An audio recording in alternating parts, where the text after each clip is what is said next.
4:40 हो गए और अब हम लोग जा रहे हैं वापस से golden temple. And golden temple में थोड़ी देर बैठेंगे, एक बार भी बैठे नहीं अभी तक, अब बैठेंगे और उसके बाद जाएंगे हम लोग लाइट शो देखने।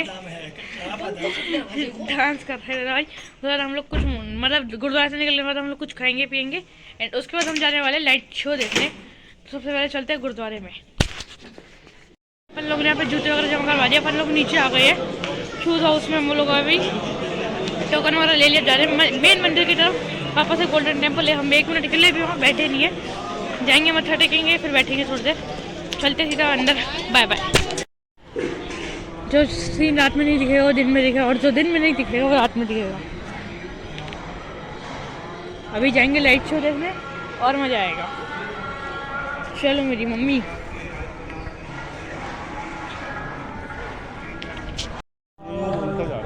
हम जा कर अभी तो हम नहीं निकले, चलेंगे थोड़ी देर में।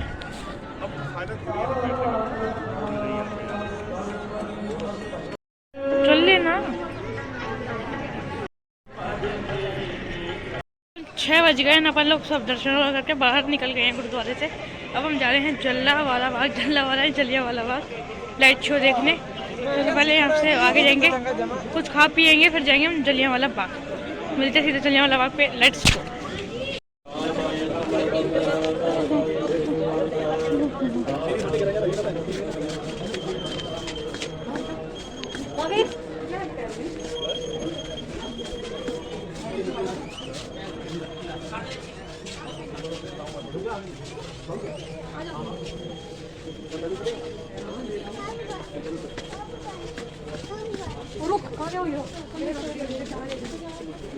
पीछो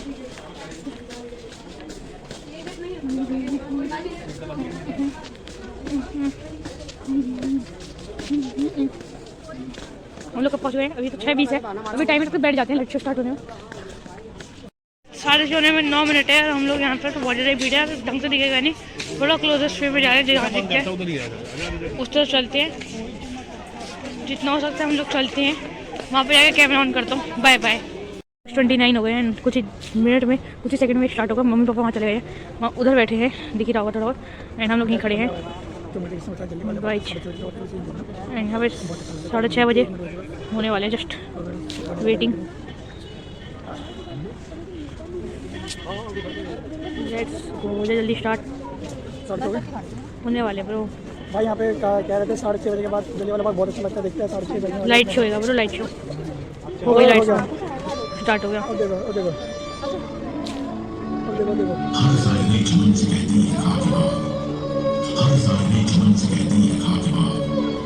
अब वो है स्टार्टिंग।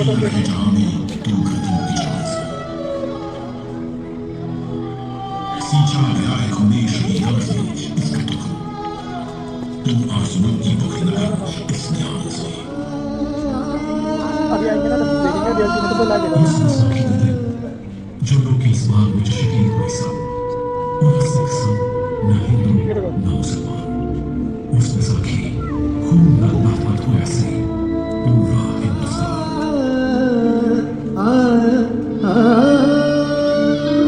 सब पता है उसके हिसाब से हो रहा है, मतलब म्यूजिक के हिसाब से। देखो देखो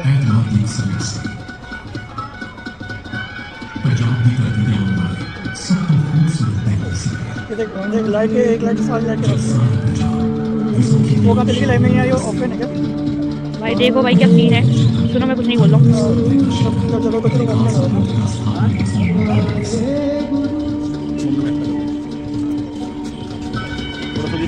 ठीक है ठीक है ठीक है। जिसको नहीं दिख रहा मेरा ब्लॉग देख ले। डॉक्टर सत्यपाल डॉक्टर किशोर भाई काले कानून की वापसी की मांग करना सी विसाखी दी खुशियां दे विचार जिन जो दिल ना वधिया एक छोटा जिहा बच्चा ट्रेन का कनस्तर बजता होया शहर के कुछ इलाकों में इस सुनेहा देते हुए निकलिया।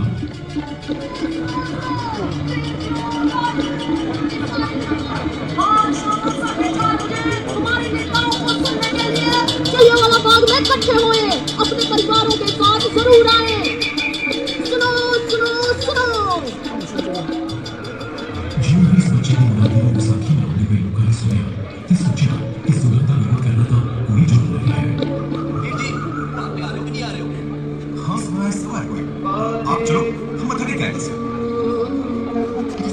जो मुझे समझ नहीं आ रहा स्टोरी आगे हिस्ट्री शाम को बाद में पता चल ही जाएगा। वैसे पर चाहिए आप आ रहे हो ना? आगे हिस्ट्री यही है। वैसे भी जब मैं भागने चलूंगा, पहले तुम्हें ऑफिस में खुशियां मिलेंगी सब। आराम करेंगे सब। पंद्रह मासूम लोगों को खबर कैसे कि जनरल डायर ने अमृतसर में मार्शल वीडियो आ रही है पर बात करिए कंडर अति जल्द से करने देर रोक लगा देती है और कितना प्यारा लग रहा है क्योंकि सरकार ने मार्शल लॉ का कोई ऐलान नहीं करवाया से एपिक भाई एपिक जनरल डायर को जिन महात्मा विच वो बड़ी सारी जानकारी दी सुना है कोई सभा होने वाली है ठिकान साहब बाद में जलियांवाला बाग और वो ये अंग्रेजों को बता रहा है हिस्ट्री में ऐसे हुआ था अंग्रेजों को पता लग गया था एंड उन्होंने अटैक करा था जनरल डायर यो ही हासिल जो भी चलते अंग्रेजों को अपने जोरों से बंदा सब तो ताड़ा त्याग पर बस उन अंग्रेज हुकूमत जिसने भारत में इंसान ने हक को चुनने वाली तेरा अप्रैल तेरा कोशिश की थी फिर चाहे वो आवाज गंज की चोट की हुए जब खामोशी की चोट मैंने बात कर लिया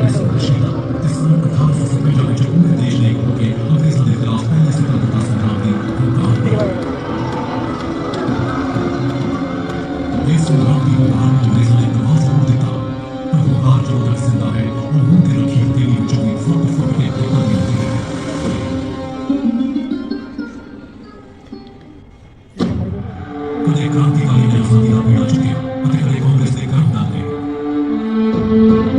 एक पासे मदर पार्टी ने देश में आजादी का संग्राम छेड़ दिता सी तो दूसरे पासे पंजाब में भी देश की आजादी के खिलाफ सन 1915 में जब रासबिहारी बोस ने पंजाब में लाहौर फिरोजपुर अमृतसर ननकाना साहिब ਅਤੇ ਤਰਨਤਾਰਨ ਵਿੱਚ ਆਪਣੇ ਦੂਤਾਂ ਦੇ ਜ਼ਰੀਏ ਅੰਗਰੇਜ਼ੀ ਸੈਨਾ ਵਿੱਚ ਭਰਤੀ ਭਾਰਤੀ ਸੈਨਾ ਨਾਲ ਸ਼ਸਤਰ ਸਮੇਤ ਕ੍ਰਾਂਤੀ ਲਈ ਸੰਪਰਕ ਕੀਤਾ ਸੀ पर किसी तरह ये योजना अंग्रेजों को पता लग गई और कई क्रांतिकारी गिरफ्तार कर लिए गए 16 नवंबर 1915 वाले दिन 19 साल बाद करतार सिंह सराभान अंग्रेजों ने लाहौर की जेल में फांसी के फंदे से लटका दिया सन 1918 में सैन फ्रांसिस्को में गदर पार्टी ने विरोध में चला के उन्होंने सस्पेंड कर दिया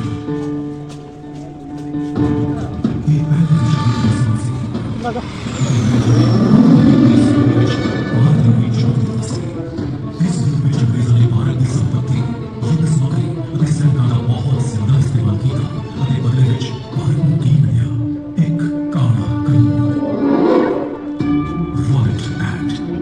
वर्ल्ड एक्ट हो गया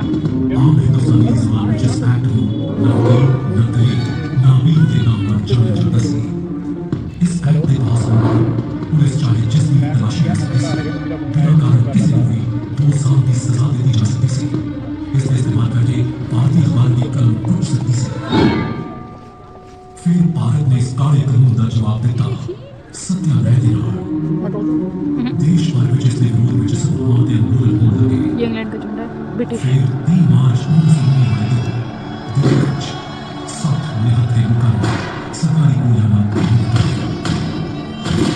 वर्ल्ड एक्ट चालू हो गया पंजाब में डॉक्टर सत्यपाल ਅਤੇ डॉक्टर केशव ऐसे कानून ਦੇ ਵਿਰੋਧ ਦੀ ਪ੍ਰਗਤੀ ਕਰ ਰਹੇ ਸੀ 1770 1857 18 ਅਤੇ ਉਹਨਾਂ ਦੀ ਰਿਹਾਈ ਲਈ ਕਈ ਅਰਜ਼ੀਆਂ ਦਿੱਤੀਆਂ ਪਰ ਪੰਜਾਬ ਦੇ ਲੈਫਟੀਨੈਂਟ ਗਵਰਨਰ ਮਾਰਕੋ ਰਾਏ ਤੇ ਇਸ ਦਾ ਕੋਈ ਅਸਰ ਨਾ ਹੋਇਆ ਉਸ ਦੇ ਇਰਾਦੇ ਦਾ ਕੁਝ ਹੋਰ ਹੀ ਸਨ 9 ਅਪ੍ਰੈਲ 1919 ਰਾਮ ਨਵਮੀ ਵਾਲੇ ਤਿਉਹਾਰ ਤੇ ਅੰਮ੍ਰਿਤਸਰ ਵਿੱਚ ਸ਼ਾਂਤੀ ਬਣ ਗਈ फिर भी अंग्रेजों ने उस दिन महात्मा गांधी के उत्सवों पे रोक लगा दी और उन्होंने पल होते ही गिरफ्तार कर लिया आप यहाँ से आगे नहीं जा सकते आपको गिरफ्तार किया जा रहा है यू आर अंडर अरेस्ट इसने विरोध में पंजाब में कई थानों से सभा हुई पर लोगों को एक पता नहीं सी कि उन्होंने इस हिसाब पर प्रतिरोध का जवाब 1915 इतने जुल्म से करना देंगे माइकल डायर ने जनरल डायर को सेना की टुकड़ियों समेत जलंधर को बुलवा लिया general report immediately with the troops तुम्हारी यहाँ जरूरत है इन हिंदुस्तानियों को काम में लाना पड़ेगा हिंदुस्तानियों को काम मिलाना पड़ेगा हमने ऐसा काम मिलाया है ना जब काम ही हो गया 16, 19, 15 अपने नेता हंसराज के सूत्र के साथ एक हवाई जहाज उन देवताओं में उतरेगा। दरअसल अंग्रेज हवाई जहाज में मामला मुआयना करने से एक दिन के उत्थे इब्राहिमोविच बेचैनी फंस गई। उन्होंने नेता ने उन्हें हौसला दिया। इन्हीं दिनों पूरा घर में कुछ आवाज़ों में शुरू हो गया। कुछ बातें नहीं बंद कर दे ब्रो, लाइट जल जाएगी तो फिर मजा ही आएगा। अपने लंबे सर का समय खामोश आ चुका था। इब्राहिमोविच कुछ हर्च रही हुई और हंसराज ने उन्हें फिर हौसला दिया। शांति ना लगाने वाले इब्राहिम किसको हमला हो सकता सी। लोग क्या कुछ सोच रहे उसने कहा जब बताया गया पैसे का पानी पोजीशन में डाल कर दिया। इब्राहिमोविच खौफ वादा चल रहा सी और अपने बच्चे को देख के दहशतनाक काम कर रहा सी। आपने अपने बिहार में अपनी आवाम में समझी कि खाने से मदद जब तक भेजा नहीं सकता। बच्चे को पता नहीं सी कि मैंने से खेचे मुझे ये करूँ एक अकेला अपनी ठंडी खामोशी में चलना चाहता सी। नीचे का ना बाहर खाली करना आया ना सुबह बंद करना होगा। सुनते एक तो होकर जाए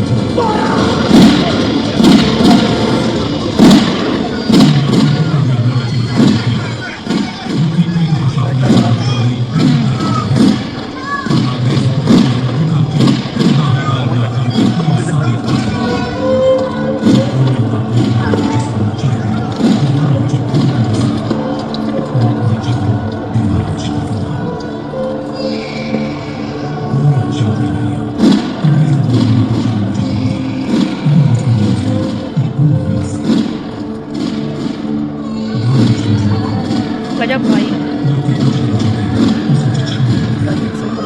वही तो अब समझो लोग क्यों कह रहे थे यहाँ पे आके ये जगह तो कुछ भी देखा।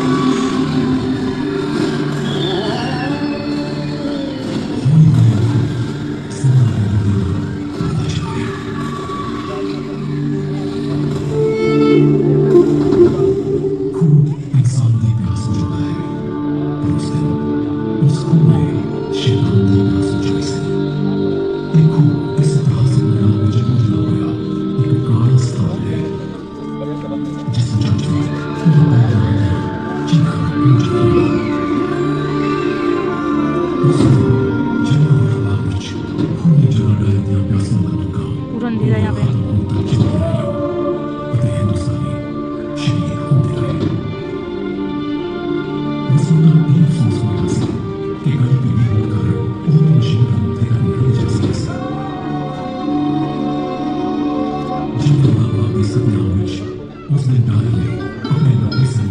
भाई पूरा अंधेरा यार।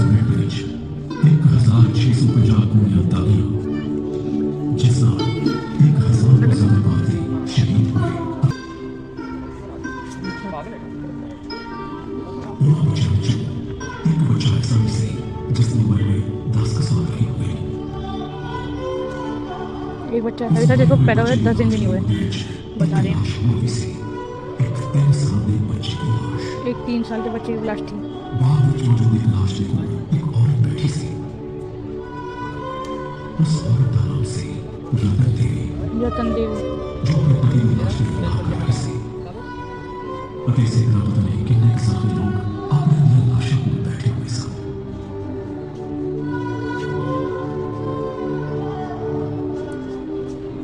कुत्तों को भगाने के लिए मैंने एक छड़ी खोजी। वहां दर में छटपटाते 3 और लोगों को भी देखा। रतन देवी की स्पीच है। एक बच्चे को देखा जिसने कराहते हुए विनती की कि मैं बाहर से ना जाऊं। मैंने पूछा कि क्या मैं उसे कुछ उड़ा दूं? रतन देवी की स्पीच। केवल पानी चाहिए था। उस जगह मैं पानी कहाँ से लाती? अपनी अनुभूतियों को व्यक्त करना मेरे लिए असंभव है। वहां मृतकों के ढेर लगे पड़े थे। उनमें से बहुत से छोटे छोटे मासूम बच्चे भी थे। मैं वो दृश्य कभी नहीं भूल सकती। मृतकों के उस एकाकी जंगल में पूरी रात मैंने अकेले ही बिताई। हर घंटे घड़ी की आवाज सुनाई दे रही थी।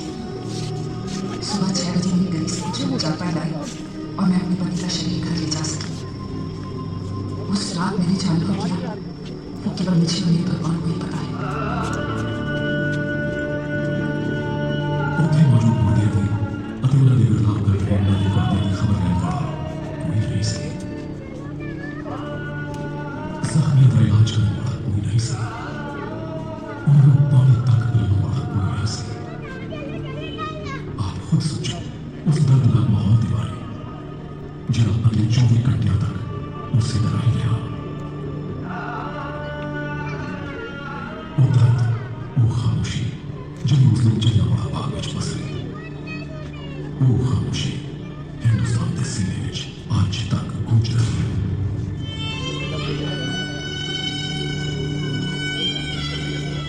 ਉਸ ਵੇਲੇ ਮਾਰਸ਼ਲ ਲਾਅ ਨੇ ਕਾਬੂ ਬਣਾ ਕੇ ਪੰਜਾਬ ਨੂੰ ਘੇਰ ਰੱਖਿਆ ਸੀ। ਅੰਮ੍ਰਿਤਸਰ ਵਿੱਚ ਇੱਕ ਪਾਸੇ ਸ਼ਹੀਦਾਂ ਦੀ ਪਰਵਾਰ ਉਹਦੇ ਵਿੱਚ ਡੁੱਬੇ ਹੋਏ ਸਨ ਤੇ ਦੂਜੇ ਪਾਸੇ ਅੰਗਰੇਜ਼ ਕਹਿ ਰਹੇ ਸਨ। ਕਲੱਬਾਂ ਵਿੱਚ ਨਾਚ ਰਹੇ ਸਨ, ਜਸ਼ਨ ਮਨਾ ਰਹੇ ਸਨ। ਉਸ ਰੋਜ਼ ਮਾਰਸ਼ਲ ਲਾਅ ਦਾ ਇਸਤੇਮਾਲ ਕਰਕੇ ਪਤਾ ਨਹੀਂ ਕਿੰਨੇ ਲੋਕਾਂ ਨੂੰ ਸਲਾਖਾਂ ਦੇ ਪਿੱਛੇ ਟੰਗ ਕੇ ਤਸਲੀਏ ਦਿੱਤੇ ਜਾਂਦੇ ਰਹੇ। ਇਸ ਕਤਲੇਆਮ ਦਾ ਦੋਨਾਂ ਡਾਇਰਾਂ ਤੇ ਕੋਈ ਅਸਰ ਨਹੀਂ ਹੋਇਆ। ਕਈ ਦਿਨਾਂ ਤੱਕ ਦੋਵੇਂ ਅੰਮ੍ਰਿਤਸਰ ਦੀ ਲੋਕਾਂ ਉੱਤੇ ਜ਼ੁਲਮ ਕਰਕੇ ਉਹਨਾਂ ਨੂੰ ਦਬਾਉਂਦੇ ਰਹੇ।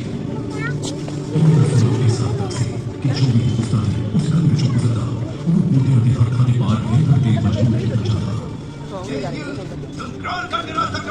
ਸਾਰਾ ਪੰਜਾਬ ਇਸ ਅੰਗਰੇਜ਼ੀ ਆਤੰਕ ਦਾ ਸਾਹਮਣਾ ਕਰ ਰਿਹਾ ਸੀ। जब 14 अप्रैल ਅੰਮ੍ਰਿਤਸਰ ਤੋਂ 87 ਕਿਲੋਮੀਟਰ ਦੂਰ ਗੁਜਰਾਂਵਾਲਾ ਵਿੱਚ ਕੁਝ ਭਾਰਤੀ ਅੰਗਰੇਜ਼ਾਂ ਦੇ ਖਿਲਾਫ ਪ੍ਰਦਰਸ਼ਨ ਕਰ ਰਹੇ ਸਨ। ਉਹਨਾਂ ਦੇ ਜਹਾਜ਼ ਤੋਂ ਮਾਰ ਦਿੱਤੇ ਗਏ। ਪਤਾ ਨਹੀਂ ਕਿੰਨੇ ਮਾਰੇ ਗਏ। ਦੁਨੀਆ ਦੀ ਸਭਿਅਤਾ ਦਾ ਝੰਡਾ ਚੁੱਕਣ ਵਾਲੇ ਅੰਗਰੇਜ਼ ਹਕੂਮਤ ਦਾ ਅਸਲੀ ਚਿਹਰਾ ਇਹੀ ਸੀ। ਪੰਜਾਬ ਤੋਂ ਕੋਈ ਖਬਰ ਬਾਹਰ ਨਹੀਂ ਜਾ ਰਹੀ ਸੀ, ਪਰ ਸਰਕਾਰ ਅਜੇ ਤੱਕ ਜ਼ਿੰਦਾ ਰਹੀ। ਉਹ ਮੂੰਹ ਤੇ ਰੱਖੀ ਹਥੇਲੀ ਵਿੱਚੋਂ ਵੀ ਫੁੱਟ ਕੇ ਨਿਕਲਦੀ ਰਹੀ। ਹੌਲੀ ਹੌਲੀ ਇਸ ਕਤਲੇਆਮ ਦੀ ਖਬਰ ਪੂਰੇ ਦੇਸ਼ ਵਿੱਚ ਫੈਲ ਗਈ ਤਾਂ ਪੂਰਾ ਹਿੰਦੁਸਤਾਨ ਵਿਰੋਧ ਵਿੱਚ ਉੱਠ ਖੜਾ ਹੋਇਆ। ਰੋਡੈਂਟ ਦੇ ਖਿਲਾਫ ਦੇਸ਼ ਭਰ ਵਿੱਚ ਅੰਦੋਲਨ ਤੇਜ਼ ਹੋ ਗਿਆ। ਇੱਥੇ ਦੇਸ਼ ਵਿੱਚ ਪ੍ਰਦਰਸ਼ਨ ਅਤੇ ਧਰਨੇ ਹੋ ਰਹੇ ਸਨ ਤੇ ਉਧਰ ਅੰਗਰੇਜ਼ ਡਾਇਰ ਦਾ ਗੁਲਾਮ ਕਰ ਰਹੇ ਸਨ। ਉਹਨਾਂ ਦਾ ਖਿਆਲ ਸੀ ਕਿ ਇਹਨਾਂ ਗੋਲੀਆਂ ਦੀ ਆਵਾਜ਼ ਵਿੱਚ ਭਾਰਤ ਦਾ ਰਾਸ਼ਟਰਵਾਦ ਅਤੇ ਸੁਤੰਤਰਤਾ ਸੰਗਰਾਮ ਦਬ ਜਾਏਗਾ। ਇੱਕ ਅੰਗਰੇਜ਼ ਸਮੇਂ ਰੁਡਿਆਰਡ ਕਿਪਲਿੰਗ ਨੇ ਡਾਇਰ ਨੂੰ ਸ਼ਾਬਾਸ਼ੀ ਹੀ ਨਹੀਂ ਦਿੱਤੀ, ਬਲਕਿ ਉਸਨੇ ਇੱਕ ਰਾਹਤ ਪੋਸ਼ ਵੀ ਖੋਲ੍ਹ ਦਿੱਤਾ। ਅੰਗਰੇਜ਼ੀ ਅਖਬਾਰ ਡਾਇਰ ਨੂੰ ਸਾਮਰਾਜ ਦਾ ਬਹਾਦਰ ਰੱਖਿਆ ਦੱਸ ਰਹੀ ਸਨ। ਭਾਰਤੀਆਂ ਨੇ ਇਸਨੇ ਸ਼ਹੀਦ ਦਾ ਮੂੰਹ ਜਵਾਬ ਦਿੱਤਾ।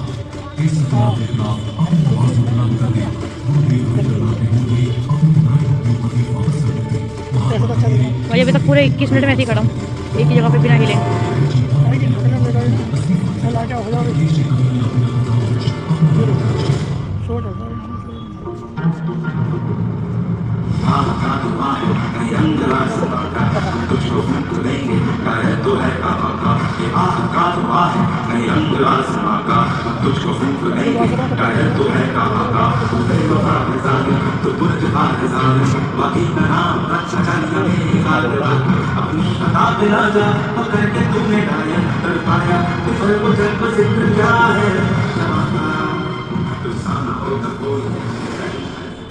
ਵਿੱਚ ਦੇਸ਼ ਦਾ ਦੁੱਖ ਸੀ, ਦੇਸ਼ ਭਗਤੀ ਸੀ ਅਤੇ ਇਹੀ ਅੰਗਰੇਜ਼ਾਂ ਨੂੰ ਚੇਤਾਵਨੀ ਸੀ ਕਿ ਤੁਸੀਂ ਕਦੋਂ ਤੱਕ ਸੋਚ ਕਰਦੇ ਰਹੋਗੇ।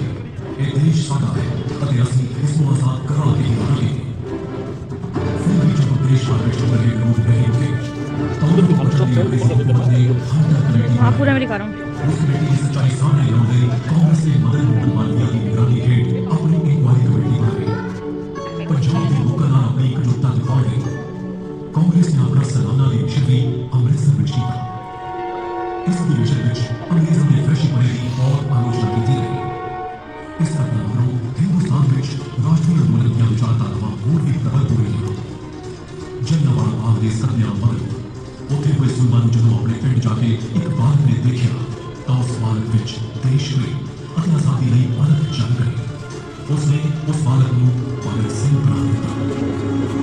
भगत सिंह की थी 13 अप्रैल 1900 ਵਿੱਚ ਹੋਏ ਇਸ ਕਤਲੇਆਮ ਦਾ ਬਦਲਾ 21 ਸਾਲ ਬਾਅਦ ਪੰਜਾਬ ਦੇ ਜਿਹੜੇ ਸ਼ਹੀਦ ਆਜ਼ਮ ਸਰਦਾਰ ਊਧਮ ਸਿੰਘ ਦੀ ਬੰਦੂਕ ਨੇ ਲਿਆ। ਉਹ ਗਲਤ ਪਾਰਟੀ ਦੀ ਵਿਚਾਰਧਾਰਾ ਤੋਂ ਪ੍ਰਭਾਵਿਤ ਸੀ। ਲੰਡਨ ਦੇ ਬੌਕਸਰ ਹਾਲ ਵਿੱਚ 13 ਮਾਰਚ 1940 ਵਾਲੇ ਦਿਨ ਚੱਲੀਆਂ 6 ਗੋਲੀਆਂ ਮਾਈਕਲ ਡਾਇਰ ਦੇ ਜਿਸਮ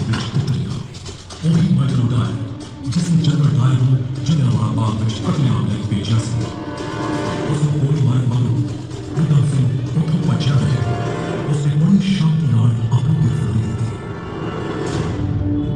मैंने इस दली का मकसद पूरा कर लिया और रही बात माइक्रो टायर की तो वो इसी के लायक था उसे मेरे हाथों मरना ही था 21 साल से मुझे उसकी चलाई गोलियों की कुछ सुनने नहीं दिया है और अब जाकर वो शांत हो गया अब मेरे जीने या मरने से कोई फर्क नहीं पड़ता और मुझे मौत का कोई खौफ नहीं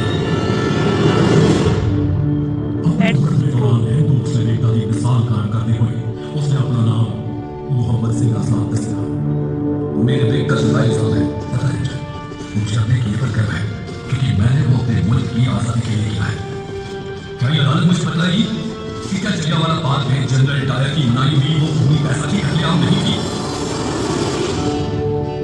अंग्रेज़ों ने उसको लंदन की पेंटल विलेज जेल ਵਿੱਚ फांसी ਤੇ ਲਟਕਾ ਦਿੱਤਾ ਅੱਜ ਵੀ ਦੇਸ਼ ਉਸ ਸ਼ਹੀਦ ਨੂੰ ਸਲਾਮ ਕਰਦਾ ਹੈ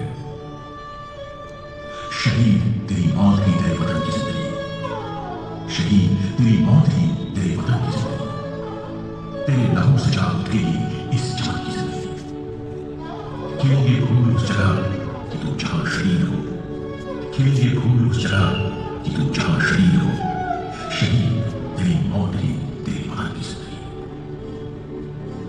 ਇਹ ਜੋ ਇਤਿਹਾਸ ਆਪ ਸਾਰਿਆਂ ਨੇ ਸੁਣਿਆ ਇਹ ਇਤਿਹਾਸ ਉਸ ਜ਼ੁਲਮ ਦਾ ਬਣਿਆ ਇਤਿਹਾਸ ਹੈ ਜਿਸ ਨੂੰ ਸਾਡੇ ਦੇਸ਼ ਵਾਸੀਆਂ ਨੇ ਚੱਲਿਆ ਸੀ ਇਹ ਜਲਿਆਂਵਾਲਾ ਬਾਗ ਦਾ ਇਤਿਹਾਸ ਹੈ ਜੋ ਸਾਨੂੰ ਸਿਖਾਉਂਦਾ ਹੈ ਕਿ ਜ਼ਾਲਿਮ ਚਾਹੇ ਕਿੰਨਾ ਵੀ ਜ਼ੁਲਮ ਕਿਉਂ ਨਾ ਹੋਵੇ ਉਹ ਇੱਕ ਦਿਨ ਝੁਕਦਾ ਜ਼ਰੂਰ ਹੈ ਇਹ ਇਤਿਹਾਸ ਉਹਨਾਂ ਸ਼ਹੀਦਾਂ ਦਾ ਇਤਿਹਾਸ ਹੈ ਜਿਨ੍ਹਾਂ ਦੀ ਸ਼ਹਾਦਤ ਨੂੰ ਇਹ ਦੇਸ਼ ਅਤੇ ਇਸ ਦੇ ਮਨੁੱਖੀ ਤੁਸੀਂ ਤੇ ਅਸੀਂ ਕਦੇ ਕਰ ਨਹੀਂ ਜਾਣਗੇ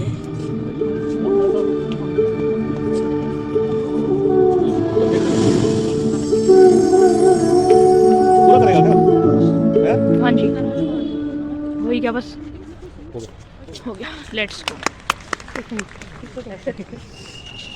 चलो बाहर निकाल जाओ अपन लोग अब बाहर जा रहे हैं मैंने पूरा रिकॉर्ड करा है एक बार लाइक कर देना इस चीज़ के लिए पूरा 30 मिनट एक ही जगह पे एक ही फ़ोन लेके एक ही टांग से खड़ा हूँ एक ही टांग नहीं मतलब 2 टांग से एक ही हाथ से खड़ा हूँ लाइक कर देना ब्लॉग को अगर पसंद आए तो बाकी अब हम जा रहे हैं होटल की तरफ होटल जाएंगे वहाँ जाएंगे चाय वगैरह पीने जा रहे हैं चाय वगैरह पीते हैं चाय वगैरह वाली जगह पे मिलेंगे बाय बाय बहुत थक गया बाय बाय मम्मी पापा वगैरह सब चाय पी के निकल गए हैं मैंने मंगाई थी लेकिन नहीं पी ऐसा लग रहा है गर्म पानी में पत्ती मिला के दे दी ना चीज़ ना कुछ मज़ा नहीं आया भाई चाय पीने का अब हम लोग जा रहे हैं कुछ खाने पीने का डिसाइड करते हैं बहुत थक रखे हैं खाने पीने का कुछ भी मूड नहीं है यार खाने पीने का भी कुछ भी मूड नहीं है अब जा रहे हैं होटल की तरफ की और अगर कुछ मिल गया बीच में तो खा लेंगे नहीं तो अभी ऐसे ही सो जाएंगे फिर सुबह उठेंगे बाय बाय भाई लोग अपन लोग आ गए हैं घूम घाम के बड़ी देर ढूंढने के बाद गोल्डन कैफ़े आए हैं हम लोग यहाँ पे कैफ़े पिज़्ज़ा वगैरह वगैरह खा रहे हैं यहाँ पे मैं आपको मेन्यू डाल दूँगा अगर आपको चेकआउट करना हो तो पास में ही है गोल्डन टेम्पल की शायद से पीछे वाली गली में ही है मैंने यहाँ पे मेन्यू डाल दिए लंगर घर के पास है मैंने मेन्यू डाल दिया एक बार चेकआउट कर लेना यहाँ पे आके अगर आपको अच्छा लगे यहाँ का खाना मैं भी खा के रिव्यू दे दूँगा बाकी अब यहाँ पे खाना खाते हैं फिर मिलता हूँ मैं आप लोगों से 5 मिनट में हम लोग वहाँ पे खा के निकल गए बढ़िया लगा मेरे को पिज़्ज़ा बाकी उन्होंने हमसे खाया नहीं किया तो उन्होंने पैक भी करके दे दिया मेरे पास ही है हम लोगों ने पैक करवा दिया अब हम जा रहे हैं होटल बहुत ज़्यादा थक गए यार ज़्यादा थक गए यार तो पूरे दिन हम लोग को इधर से उधर आधा घंटा हम होटल में बैठे थे कुछ 3 से 4 बजे करीब में अब चलते सीधे होटल पे जाके सोएंगे बाकी कल हमारा यहाँ पे 12 बजे चेकआउट का टाइम है हम लोगों ने सोच रखा है कि कल पूरे दिन सोएंगे बस हाँ हम लोग कल 10 बजे तक आराम से उठेंगे और खाना वाना खाएंगे फिर जी बताओ चलो कर लेता मैं हम लोग यहाँ पे उठ के खाना वाना खाएंगे एंड 12 बजे हम लोग यहाँ से चेकआउट मार देंगे 12 बजे हम लोग यहाँ से चेकआउट मार के चलेंगे अपने स्टेशन की तरफ भले ही वहाँ पे हमारे को लेट बैठना पड़े 1-1.5 घंटे का रास्ता वहाँ भी है तो 1:30-1:30-2 बजे पहुँचेंगे तो 1-1.5 घंटा में बैठ जाएंगे हमारे कोई दिक्कत नहीं है क्योंकि यहाँ से 12 बजे चेकआउट करना क्या बचा है यहाँ पे सीधा हम चलेंगे अपना होटल पे मतलब रेलवे स्टेशन अपनी रेलवे आएगी 3 बजे लग जाएगी अपनी 3:10 पर लग जाएगी शान पंजाब दिल्ली लेकर जाएगी हमारे को 10:20 तक 10:25 की टाइमिंग है हमने टाइमिंग चेक कर लिया 10:25 पे जाकर घर वगैरह खाना वगैरह खाएंगे फिर सो जाएंगे फिर उठेंगे मंडे को अपने जान को लेके आएंगे फिर जैकी को लेके आएंगे हमारा मन नहीं लग रहा है ज़्यादा उसके बिना हम लोग अभी थोड़ी देर में वीडियो वगैरह कॉल कर रहे हैं बाकी कुछ लेके आएंगे एंड उसके बाद जितने भी ब्लॉग है ना सबकी एंडिंग तब होएगी। अभी सबसे पहले चलते होटल में, वहाँ जाके मिलूँगा, बहुत थक गया भाई। चलते होटल में, लेट्स गो।